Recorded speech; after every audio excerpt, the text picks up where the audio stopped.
Welcome to the Deep Dive. Today, we're diving deep into something maybe a bit unexpected. It's the surprising truth that even when a mission seems crystal clear, divinely appointed even, it can start off incredibly rough. Yeah, totally challenging our usual expectations of, success and ease right out of the gate. Exactly. And for this deep dive, we're drawing from, well, a pretty rich collection of theological texts, historical commentary too. We're focusing specifically on excerpts about the early chapters of Exodus. Right, where Moses first tries to lead the Israelites out of Egypt. That's the one. So our mission today is to really unpack why. Why can a divine call, something that seems so straightforward, lead to immediate, sometimes severe, turbulence? And what does that tell us about things like faith? Perseverance. Yeah, and maybe how divine intervention doesn't always look like, an instant fix. Okay, let's get into it. Let's do it. So there's this common idea, and it's comforting, isn't it? That when you decide, okay, I'm going to follow this higher purpose or what feels like a call from God. That the path ahead will just be smooth. Happiness, prosperity, success. It feels like that should follow. It really does. It's almost an unspoken assumption sometimes. But the sources we're looking at, they directly challenge that. They show trials, difficulties. They're often part of the journey, maybe even essential. Essential, yeah. Absolutely. And what's really striking is how often these ancient texts talk about many obstacles, new difficulties popping up right at the start. Right away. Yeah. And it's not just frustrating. It naturally leads to some really hard questions, Yeah. But the deeper insight seems to be that if you persevere, solutions do come. Okay. But, and this is key, they come on God's terms, in his timing, which often clashes with our very human desire for, quick fixes, instant results. We want the microwave version, not the slow cooker. Exactly. The fix isn't always just removing the problem. Often it's about changing us through the process. That's a much deeper kind of intervention, really. Which brings us right to Moses, his call to lead Israel out of Egypt. A prime example. I mean, you can't get much clearer, can you? Burning bush, miracles, God literally telling him what to do. Direct divine communication, yeah. You'd think, okay, with that kind of mandate, it should be pretty straightforward. Operation Exodus, go. Simple instructions. But that first actual confrontation with Pharaoh, Yeah. that's where it gets, really interesting. Yeah. And difficult. Indeed. Picture it. Moses and Aaron, they've got their orders straight from God. They walk into Pharaoh's court Boldly. and they deliver the message. Thus says the Lord God of Israel, let my people go. Simple request. So they can hold a feast to me in the wilderness. Direct, unambiguous, from God. And Pharaoh's reply, it's legendary, isn't it? Almost a sneer. Totally. Who is the Lord that I should obey his voice to let Israel go? Oh, poof. I do not know the Lord, nor will I let Israel go. And the commentaries really stress this point. Yeah. This isn't just ignorance, like, oh, who's this Lord you speak of? No, it's more deliberate than that. Way more. It's profound defiance, a flat-out denial of any higher power. Yeah. It's almost like a boastful atheism, you could say. He wasn't asking for info. He was rejecting the very idea of authority over him. Wow. And what's fascinating is how Pharaoh and Egypt itself become symbolic in these texts. Right. Representing something bigger. Exactly. A power structure that just boldly denies God's existence, his authority, a system that actively fights against God, his word, his people. It's not just political opposition. No, it's You're right. deeper. And some commentaries even draw this really interesting parallel centuries later to the French Revolution. Yeah, arguing that this kind of outright defiance against divine authority, it isn't just ancient history. It's a recurring pattern. Pharaoh saw himself as a god, basically, boasting in his own power, his own smarts. And the ancient texts themselves add layers to this. One commentary says Egypt most boldly denied the existence of the living God. Strong words. Very. Pharaoh's opposition wasn't just policy. It stemmed from hatred and defiance. And linguistically, this is quite powerful. The Hebrew word for Egypt, Mitzrayim, it literally means double grip. Wow. Double grip. Yeah, symbolizing this intense, severe enslavement. It's such a vivid picture of control, almost suffocation. It really is. And, there's this one really insightful linguistic detail commentators point out. It might be a pun, even. Oh. Yeah, so Moses and Aaron ask Pharaoh to let the people rest. The Hebrew word is Shabbat and free, para. Okay. Pharaoh's response might be this, ironic play on words, as if he's scoffing, why are you acting like Pharaoh, para, trying to make the people go free from their work? That's clever and incredibly defiant. It is. It raises this big question. What does that kind of deep-seated, almost mocking defiance tell us about the nature of opposition when you're trying to follow a higher calling? It suggests it's not just about power dynamics. It's fundamental rejection. A fundamental rejection of a whole different way of being, yeah. And the immediate result of this first meeting was just brutal for the Israelites. Oh, absolutely devastating. Things got even worse right after Moses and Aaron left. Pharaoh retaliated. Same quota of bricks. But no straw. But no straw provided. He basically accuses them of being lazy for even asking to go worship. An impossible task. And then, heartbreakingly, the Hebrew officers, the foremen, they get cruelly beaten because they can't meet these impossible quotas. Just awful. So the suffering ramps up immediately. Dramatically. And that, understandably, leads to this really disheartened reaction from the people. Remember, they initially believed God was going to deliver them. They had hope. Right, back in chapter 4 they believed. They did. But now their suffering just intensifies. And their own leaders turn on Moses and Aaron. What do they say? They confront them and say, essentially, let the Lord look on you and judge. Yeah. They thought Moses had made things worse. They blamed him. You came along, and now life is harder under the Egyptians. Exactly. You can just feel the weight of those shattered hopes. It's immense. Yeah, and Moses wasn't immune to this either. He was greatly distressed. How could he not be? He takes his complaint straight to God, and it's incredibly raw. He says, "Why, Lord, why have you brought trouble on this people? Is this why you sent me?" Wow. Direct. Yeah, ever since I went to Pharaoh to speak in your name, he's brought trouble on this people, and you haven't rescued your people at all. Oof. That's pouring out his heart. Completely. And the commentaries describe this discontent as obvious and, considering the situation, understandable. It's such a human moment of despair, isn't it? Absolutely. And it really illustrates that broader lesson for us, right? Our expectations for God to step in immediately, painlessly, they often aren't met. Right. It doesn't work like that sometimes. And people can feel just like the Israelites did. Depressed, disappointed, dissatisfied, even abandoned by God when hopes get crushed like that. It's a very real human response when the path feels, well, anything but divine. But then God's response to Moses, it's just electric. It really is. Imagine Moses pouring out his heart like that, and God replies, "Now you will see what I will do to Pharaoh." A definite shift. Yeah. God basically declares, okay, talking time is over.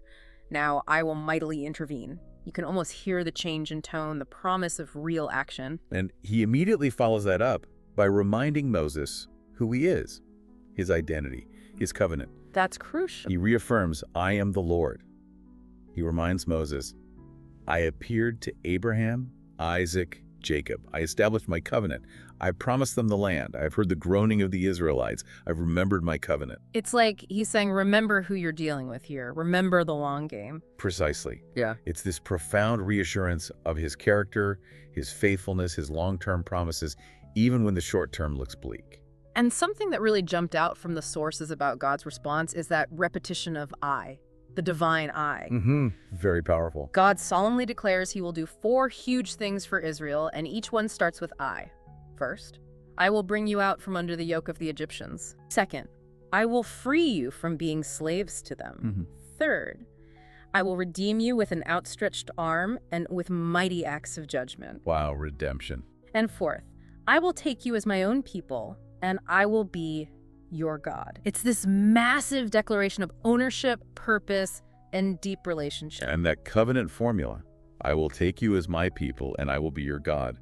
You really can't overstate its significance. It's huge. It speaks of intimacy, loving unity, and it's the first time in Exodus that God explicitly says the Israelites will know that I am the Lord your God. So it's not just about rescue, it's about revelation. Exactly. God's promises here aren't just about solving the immediate problem. They underscore his trustworthiness, they reveal his character, even especially in these terrible situations. It's a much deeper kind of revelation than just a quick fix. So connecting this back to the listener, what does this mean for you? The sources seem to suggest that it's actually okay sometimes to just pour out your soul to God. Yeah. Even complain about your situation, like Job did, or Asaph in Psalm 73. Right, those are powerful examples. But the key, it seems, is always doing it within that frame of faith and trust, knowing he's still there. Absolutely. God assures his people. He's with them. That promise echoes throughout Scripture. He provides peace, comfort, strength. So it's like permission to be honest about the struggle, but trusting He hears and he's present. Even with those powerful promises from God, though, the Hebrews are just so beaten down. Yeah, the text says they're so disheartened by their grief, suffering, and hard labor that they just do not listen to Moses when he relays God's reassurance. They can't hear it. They can't seem to take it in. They've waited so long, things got worse, not better. It's like a deep despair has set in that blocks out the good news. And it wasn't just the people. Moses himself, he's still struggling. Still doubting. His self-doubt is so clear. He objects to God again, shows this real lack of self-confidence, almost trying to get out of the job. Even after hearing I am. Even after he brings up his uncircumcised lips, which the commentaries explain means he felt he lacked speaking ability, eloquence. Wow. So he's standing before God, hearing these incredible promises, and still saying, I can't do this. I'm not the right guy. Amazing, isn't it? But God, in his mercy, he provides a solution. It's both strategic and compassionate. He gives Aaron to help Moses. His brother. Moses will speak the words God gives him to Aaron. Aaron will then be the one to speak publicly to Pharaoh. So like a spokesperson. Exactly. Yeah. God essentially says, Moses, you'll be like God to Aaron, and Aaron will be your prophet, your mouthpiece. It really highlights how God's plan doesn't always require perfect individual ability.